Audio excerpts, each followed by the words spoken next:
Dhoma ekonomike e gruas prej 4 vitesh është pjesë e Këshillit të Lartë të Investimeve, si një aktor dhe si një dhomë shumë aktive dhe duke luajtur rol të rëndësishëm në gjithë trajtimin e temave që Këshilli i Lartë të Investimeve ka trajtuar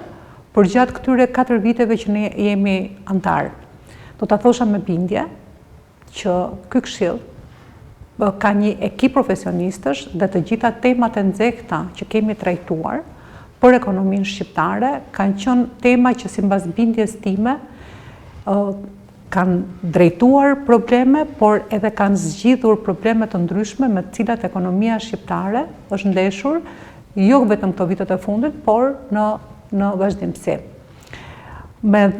Këshillin e Investimeve dhe me dhomën ekonomike kemi trajtuar dhe kemi ngritur problematika që kanë të bëjnë me sipërmarrjen në përgjithësi, por ne kemi trajtuar kryesisht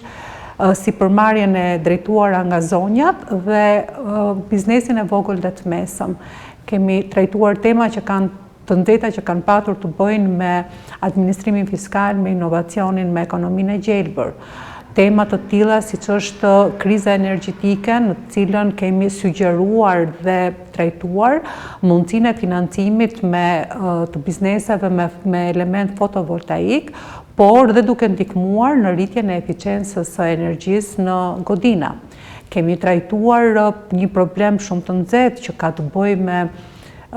sipërmarrjet të trajtuara nga gratë, por me gratë në përgjithësi për barazinë në pronë, sepse kjo ju jep atyre lehtësim në financime dhe lehtësim për të hetur përpara dhe për të patur një ekonomi reale dhe të barabartë. Do të theksoja këtu, sepse problematikat që kemi diskutuar dhe le të themi sugjeruar dhe kanë shkuar dhe për zgjidhje, kanë qenë të shumta. Por unë do të veçoja 2 prej tyre. Ajo që thash pak më parë që ka të bëjë me barazinë në pronë të grave, por dhe aksesi i tyre në financë dhe në një prej takimeve të fundit që kemi patur me Këshillin e Investimeve, kemi sugjeruar lehtësira financimi nga bankat për zonjat që drejtojnë biznese, duke parë gjithë procedurat burokratike, duke zgjidhur paketa specifike për zonjat që janë në biznes, duke mundësuar edhe digitalizimin për vlerësimin e kredive, duke sugjeruar që të ngrihet, të zhvillohet edhe sistemi ligjor për ngritjen e byrove private për vlerësimin e kredive, duke i parë zonjat me lehtësi në kolateral dhe me lehtësi për të patur garanci nga shteti për marrjen e kredive.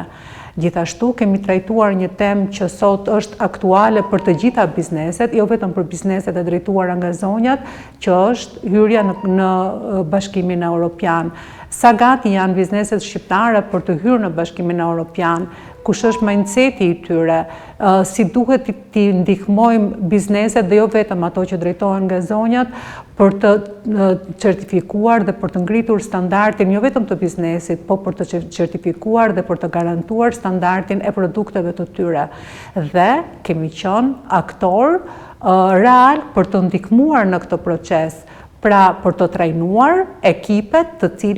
cilët duhet të zbresin në teren dhe për të parë dhe për të vijuar me një punë që nuk është punë e vogël, është